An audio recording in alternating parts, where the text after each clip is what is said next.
Nihao, seus fãs de Revolucionário Careca, tudo bem com vocês?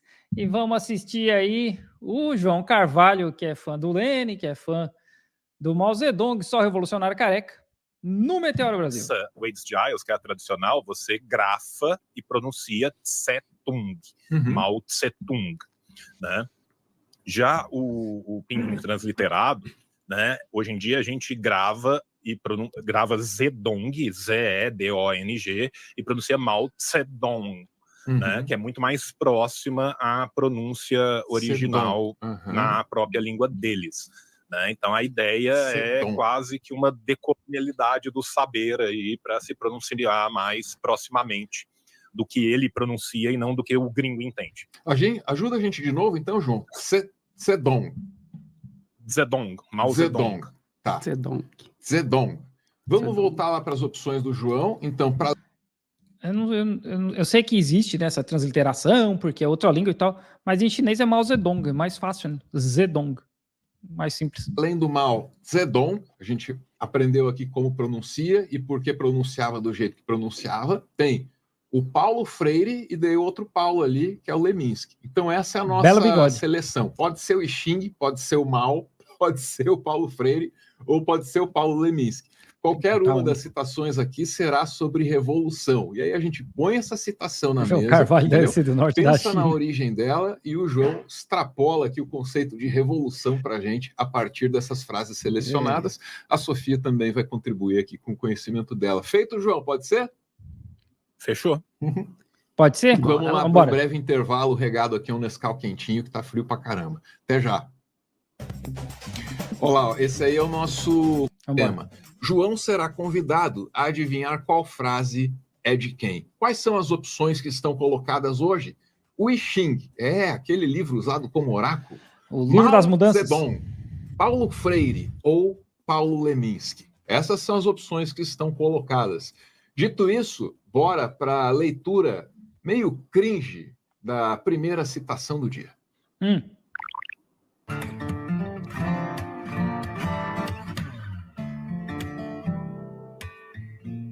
Revoluções na vida política são extremamente graves. Deve-se recorrer a elas apenas em casos extremos, quando não há mais nenhuma outra saída. É preciso estar isento de qualquer proposta egoísta, procurando verdadeiramente aliviar o sofrimento das massas. Só assim ele estará livre de motivos para arrependimentos. E aí, quem vocês acham que falou isso? Bonito. Eu tenho um chute, né? Porque a real é que, assim, né? Vamos ir por eliminação. A do mal eu sei qual que é.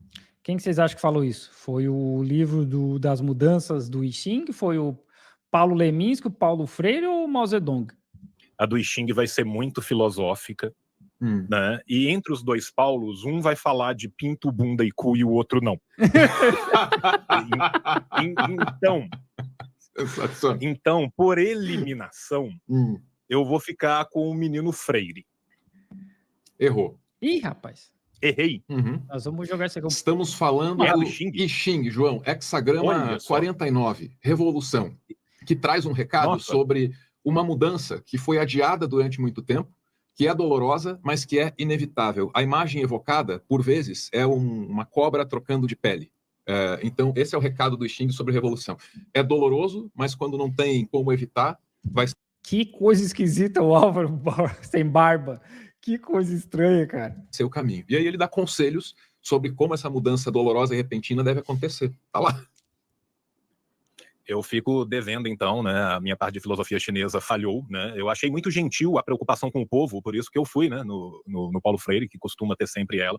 É engraçado a gente pensar, né? Isso a gente pensando um pouco na história da China, né? Que a China é um dos poucos locais aonde literalmente qualquer pessoa poderia vir a se tornar o imperador, e isso acontece em diferentes momentos da história chinesa clássica, com pessoas que não necessariamente eram de origem nobre, né? Então, o mandato dos céus, né, que era o mandato do imperador, ele podia, a qualquer momento, ser questionado pelo povo, e se o povo liderasse a rebelião e ganhasse o poder e se provasse justo, aquele que se provou justo poderia ser reconhecido como o novo imperador. Esse negócio de mandato do céu é mais ou menos assim. A economia está bem, o país está certo, todo mundo tem comida, tem emprego, o país está avançando. Quer dizer que os céus estão falando, olha, esse imperador é da hora. O país começou a degringolar e ir pro buraco, os céus falaram, ih, rapaz, esse aí não dá mais não, vocês podem fazer alguma coisa. Porque assim, é o mandato do céu, mas quem tem que fazer alguma coisa é o povo. Aí é o povo que tem que se revoltar e tirar o cara de lá. Mas, pelo pouco que eu me lembro, né, do que eu estou estudando aqui, as primeiras dinastias da China não tiveram... tiveram gente que era de família já rica, ou de família de reis, etc. Né? Primeiro imperador do povo mesmo, um cara que era, tipo, camponês, isso vai surgir bem mais para frente. Então eu acho que, neste sentido, é que ele trabalha essa ideia de mudança como algo que não é necessariamente algo a se buscar, mas que na sua inevitabilidade tem que ser buscado buscando-se o bem popular.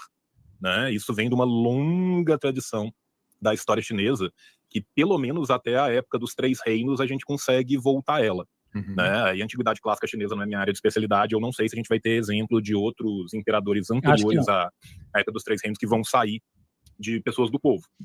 Acho que não, acho que só depois mesmo. Antes era da dinastia Xia, quando começa a Xia lá, é só gente que era de família rica, ou já era de rei, filho de rei, alguma coisa assim, os reinados pequenos, né, que foram se juntando. Né? Então, eu, pelo menos, assim, eu realmente não sabia que era do Xing, eu jurava que ia ser o Paulo Freire, porque quando falou de proteger o povo, toma cuidado, mas protege o povo, ficou freiriano demais na minha cabeça, né? Você veja, o Freire estava aplicando o Xing no Brasil, a gente não sabia. Né? E para mim faz muito sentido nessa perspectiva do que é a história milenar. Né? O I Ching, para quem não sabe, assim, eu também sei pouco porque eu aprendi isso num templo. Né? Tem uns pauzinhos, e aí bota esses pauzinhos dentro de tipo um copo de bambu e fica chacoalhando, até um pauzinho desse subindo e sair. Aí pega ali, tem um número, vai no livro, no tal do livro das mudanças, acho que em português deve ser isso, porque em inglês é Book of Changes. E aí tu começa a tentar decifrar o que esses pauzinhos saindo do copo ali querem dizer. E aí eles usam isso para um monte de coisa. Para casamento, para abrir empresa, para data de um monte de coisa. Bem interessante. Né, do Reino do Meio, né, da China. Porque em reiterados momentos diferentes, e tem momentos que isso dá certo, e tem momentos que isso dá errado, né, e tem momentos que essas revoluções conseguem, de fato, ganhar, e tem momentos que elas perdem, mas independente disso, se vem de uma justa querela do povo contra algo que aqueles que receberam o mandato do céu estão fazendo, ela era percebida como justa. Muito obrigado, Sabrina. Né? E se a pessoa perdesse na guerra, era aquela coisa, não, tudo bem, tentou, perdeu, de boa, acontece, a vida, baile segue, e se ganhasse, ele de fato se tornaria novo imperador. Então, faz sentido à luz da tradição chinesa, quando a gente pensa, e é bem interessante, né, da gente pensar uma outra ideia de ligação com as necessidades do povo, que às vezes é bem mais antiga do que a nossa. Né? Se você pegar, por exemplo... Até, só parar um pouquinho nesse negócio do mandato celestial, a dinastia Ming, que talvez seja uma das mais famosas, né, por causa da cultura que chegou pra gente, né, vasos Ming e... oh, meu Deus do céu, e ópera, etc. O primeiro imperador Ming, o cara que tocou o terror na dinastia antes do Ming, que eu esqueci o nome, o cara era um pedinte. O cara era um camponês pobre, depois acabou virando pedinte. Em algum momento ele se juntou com um exército lá, foi crescendo, derrubou o império que estava em Suzhou e o cara virou imperador. A própria tradição, né, da tarda antiguidade, né, dessa primeira fase de transição da antiguidade tardia para o medievo, as decisões são muito mais de cima para baixo do que essa preocupação com o bem comum. Quando você pega, sei lá, né, os éditos que vão trazer qual lei romana vai ser aceita ou qual religião vai ser permitida ou não, ou depois qual religião será obrigatória, né, é uma decisão que vem de cima. É uma decisão de quem porta a espada. Né? Você já vê, né, nessa concepção da sociedade chinesa uma decisão que permeia mais, né, um equilíbrio da própria sociedade em si. Então também nos mostra uma diferença de concepção de sociedade, né? De fato. Eu vou querer ouvir mais o João sobre como a Revolução que tirou Dinastia Yuan, se eu não me engano, antes da Ming. Eu acho que era a dinastia Yuan dos mongóis. a China do Não me engano. chamado século da humilhação, né? Esse era o período é. conhecido. Como esse conhecimento anterior se relaciona com a Revolução e tal. Mas preciso pontuar só, essa citação do Xing vem dessa versão que é traduzida pelo aquele alemão, acho que é Richard Wilhelm, e tem um prefácio que é do Jung, né? E daí eu só lembrei agora que no prefácio o Jung joga o Xing para saber como o Xing poderia ser recebido no Ocidente. E o que sai é um hexagrama que diz o caldeirão, né? E a imagem ali é desse caldeirão, é desse lugar, né, que se mistura na cultura, que uma sociedade pode usufruir de algum conhecimento e tal. Então é um texto bem bonito, o prefácio, né? Mas, Sofia, vai lá, faz sentido para você aquela frase ali? E mais, a gente vive o momento do inevitável? Acho que você vai gostar de pisar nesse território. Vamos lá. Eu fico pensando que sim, para mim aquilo ali faz sentido, e eu diria que sim, a gente está no momento em que isso é necessário. Eu digo isso pensando principalmente na questão ambiental. Vai parecer que eu estou mudando completamente de assunto, Imagina. mas eu não acho que estou mudando de assunto, não, porque hoje eu não consigo enxergar uma saída para a questão ambiental que não passe pela superação do capitalismo. Não tem como, né? É uma coisa, Tem assim, como. tipo, vou estar simplificando muito aqui, mas vamos colocar assim, não tenho como um sistema que Tem outra precisa opção. crescer infinitamente sobreviver em um planeta com recursos e com capacidade de lidar com os rejeitos que seja finito. E essa mudança precisa ser para ontem. Não, eu ouço muitas vezes as pessoas falando, não, estamos preparando a revolução para os nossos netos. Meu amigo, se a gente não fizer agora, não vai ter planeta para os seus netos. Vai ter planeta para os netos. O planeta estava aqui bilhões de anos antes da gente e vai continuar bilhões de anos depois da gente. O que não vai ter é um meio ambiente para o ser humano sobreviver. É isso que não vai ter. Eu vou fazer uma coisa aqui que quem me acompanha vai achar absurdo, que nunca acontece, mas eu vou citar o Trotsky. O Trotsky tem uma frase que é literalmente, né, toda revolução é impossível até tornar-se inevitável, né? Então, de fato, se a gente for pensar o que o capitalismo tardio nos impede de fazer, tudo o que ele nos impõe, né? Nós estamos num momento que, quando a gente fala socialismo ou barbárie, não é uma barbárie futura, não é uma barbárie vindoura, nós vivemos a barbárie, né?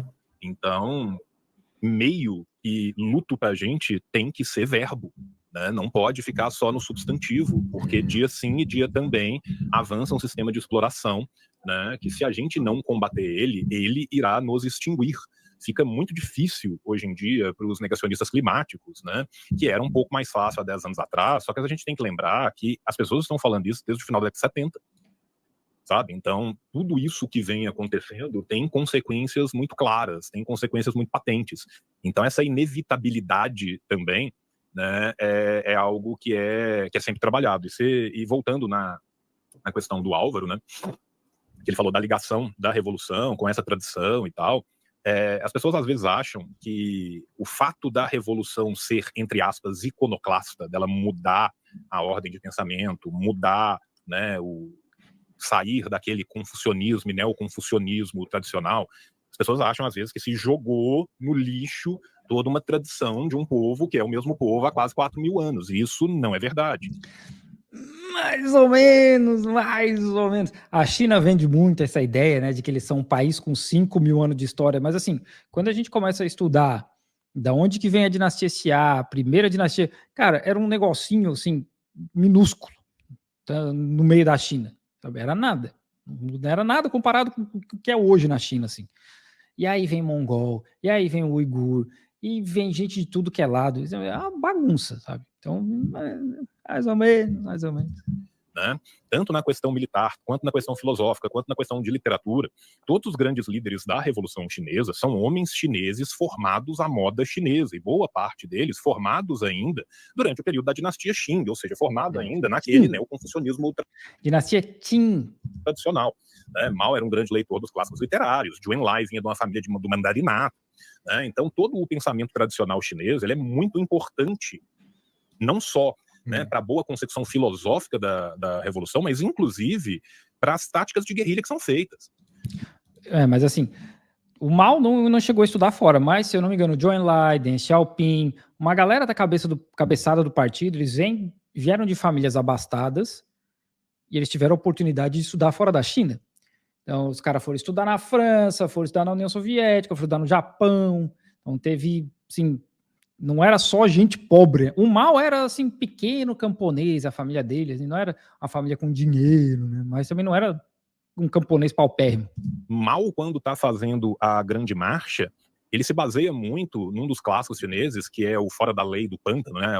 Em inglês Outlaws of the Marsh, que tem várias batalhas que vão passar nos mesmos locais pelo qual o seu exército estava marchando, né? E que ele se baseia naquelas batalhas do passado para pensar as suas táticas, de por onde que ele vai passar, como que ele vai passar, se eu conseguir romper aqui, para onde que eu vou. Caraca, isso Né? eu não Então, sabia. assim, Que da hora. A câmera do João, muito ela... legal, cara. É muito legal. João, E, inclusive, na biografia do Chiang Kai-shek, o Chiang Kai-shek admite isso. O Chiang Kai-shek admite que depois que ele perde a batalha, ele para pensar e fala, caralho, ele estava fazendo o que fizeram no Fora da Lei do Pântano. É assim, a longa marcha não é que foi um negócio da hora também, né? Um dos motivos, inclusive, de existir a longa marcha é que o Chiang Kai-shek, ele contrata um consultor nazi. Vem lá um tenente-coronel, sei lá qual que é a patente do cara, nem lembro mais. E o cara impulsiona o exército da Kuomintang, o cara traz um monte de ideia nova, e o exército comunista que, ó, porque é isso que, assim, se pinta a longa marcha como uma parada bonita e tal, os caras estavam fugindo, eles fugiram por sei lá quantos mil quilômetros a pé. No começo da longa marcha tinham 100 mil pessoas, quando acaba tinha uns 10 mil. Um monte de gente morreu pelo caminho e foi desistindo. Então não é um negócio assim, nossa, que legal a longa marcha. Não, né? Foi feio mesmo. que coisa, cara. Cara, eu queria te perguntar o seguinte. 12 mil quilômetros. A gente trouxe um texto do Xing, né? Reza a lenda que o Confúcio, antes de morrer, perguntaram lá para ele, pô, se você tivesse aí mais 5 décadas, o que você ia fazer? Ah, eu ia só estudar o Xing. Teria sido a resposta dele, né? E a gente pega uma frase que acaba sendo consoante, né? Com todo esse contexto mais atual, do século 20, 21 agora e tal, né? E aí eu fico te perguntando. A linhagem do Confúcio é rastreada até hoje através de DNA. Inclusive tem aqui e tem em Taiwan. Tem uma chinesa aqui na minha cidade que ela é da linhagem do Confúcio. Eu fico aqui para te perguntar o seguinte, assim, o quanto de Confúcio, por exemplo, tem na maneira como esse Partido Comunista Chinês se organiza? Você me disse que essa sabedoria tradicional, essa valorização dessas raízes se faz presente na mistura lá, né? Mas tem alguma coisa... A questão é que, assim, não é só o Confúcio, não é só o Confúcio, são todas as longas tradições que vão formar, né, esse caudal da China. Então, para além do confucionismo, nós temos o moísmo, né, do filósofo Mo, que era muito importante. Acho que é Mao, inclusive, quando era jovem, era muito próximo das tradições do moísmo. Eu acho que é muísmo. Desculpa, muísmo eu não sei, né? Mas se não me engano o nome do cara era Mu, M-U. Né, não é maoísmo, é moísmo. Né? A gente tem toda a filosofia que vem via Índia para dentro da China. Sim. Né? Então, o budismo também é uma vertente importante que vai entrar dentro da China. Inclusive, tem a história, eu esqueço o nome, é tanto nome, tanta data que é difícil. Mas tem a história de um cara que é muito da hora que o cara sai daqui da China, ele vai lá para o Afeganistão, depois ele desce até a Índia. Eu acho que ele fica uns 10 anos viajando.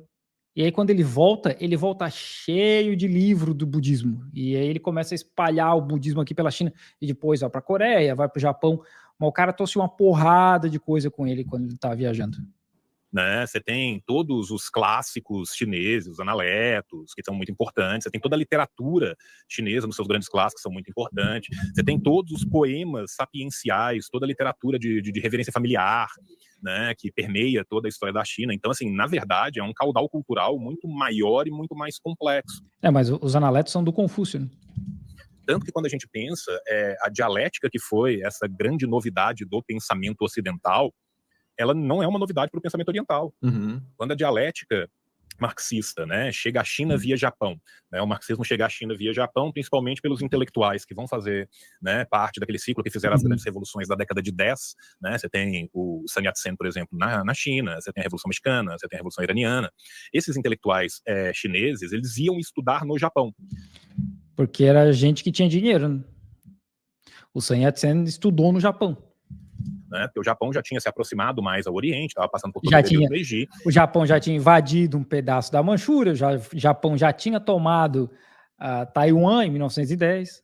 E tinha escolas onde esses intelectuais buscavam algo para além daquilo que eles tinham dentro da fronteira da China.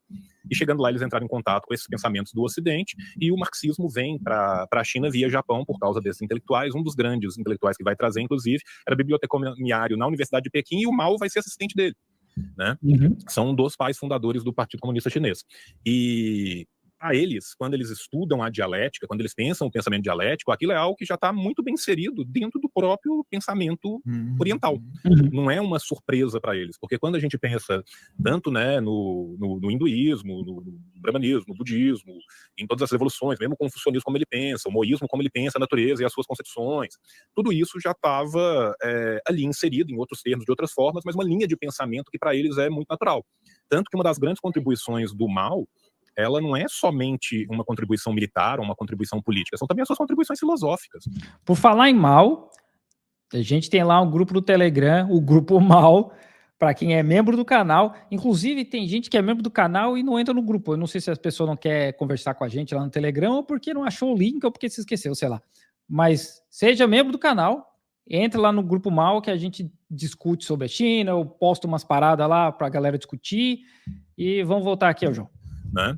Nos 5 teses filosóficas, por exemplo, da contradição, o Mao vai estar elevando a dialética a um novo ponto qualitativo dentro do pensamento marxista, leninista e agora maoísta.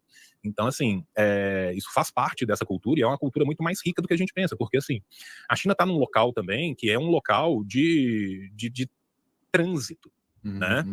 A partir da China as coisas estão vindo da Índia, mas também estão indo para o Japão, estão voltando do Japão. A China é fronteiriça com a Mongólia, a China é fronteiriça com a Coreia, a China é fronteiriça com a Indochina, né? Então é um local de trânsito ali também, né? De muitas rotas, de uma cultura perene, aonde você tem também. Aí, em dado momento, Hangzhou, Suzhou, Kaifeng, Xi'an eram as maiores cidades do mundo. Porque a gente, no Brasil, a gente tem educação muito eurocêntrica, né? Muito Idade Média, e o Iluminismo, Renascimento, mas aqui era muito maior, muito mais evoluído. Os caras já tinham impressora aqui na China 300, 400 anos antes do Gutenberg. Em 1300 a China já tinha um guia de viagem, para vocês terem ideia, onde se hospedar, onde comer, 700 anos atrás. Então, e a gente não aprende isso. A gente acha que aqui era tudo mato, né? Até os europeus chegar. Né? Todo esse caudal que vai se misturando ali ao longo dos tempos. Tem um livro, cara, de um professor maravilhoso da USP, eu vou até tomar a liberdade aqui. Manda ver. A câmera do João segue ele, é por isso. Daí toda vez que ele se mexe, a câmera... um pouquinho mais. Introdução às religiões chinesas do Possess, que saiu pela editora da Unesp. Né? Não se enganem pelo livro, tá? Ele está falando de introdução às religiões chinesas, mas assim, o conceito de religião é um conceito muito mais expandido, é um conceito muito mais de filosofias, de teosofias, de literatura sapiencial junto, do que propriamente só, né, de religião mais estricto senso. Nesse livro aqui, ele traz, é um dos melhores livros, inclusive para professor universitário, porque ele meio que fez em esquema de aula, porque ele usava ele para dar aula. Tá? Então ele vai falar a tradição confuciana, o taoísmo, as práticas taoístas, como que o budismo chega, as práticas do budismo, a religião popular, o neoconfucionismo, a religião na China moderna, influência do cristianismo, influência do islamismo. Então isso é um bom livro para gente que é educado até os Montes Urais, a gente não acha que tem cultura do lado de lá, né? E a gente desconhece profundamente essa civilização. Por exemplo, os primeiros cristãos que chegaram aqui não foram os portugueses, não foram os jesuítas, foram cristãos nestorianos. Vocês sabem o que é cristão nestoriano? Vocês sabem? Não sabem. Então procura no Google aí, porque eu não vou dar aula de cristianismo nestoriano aqui.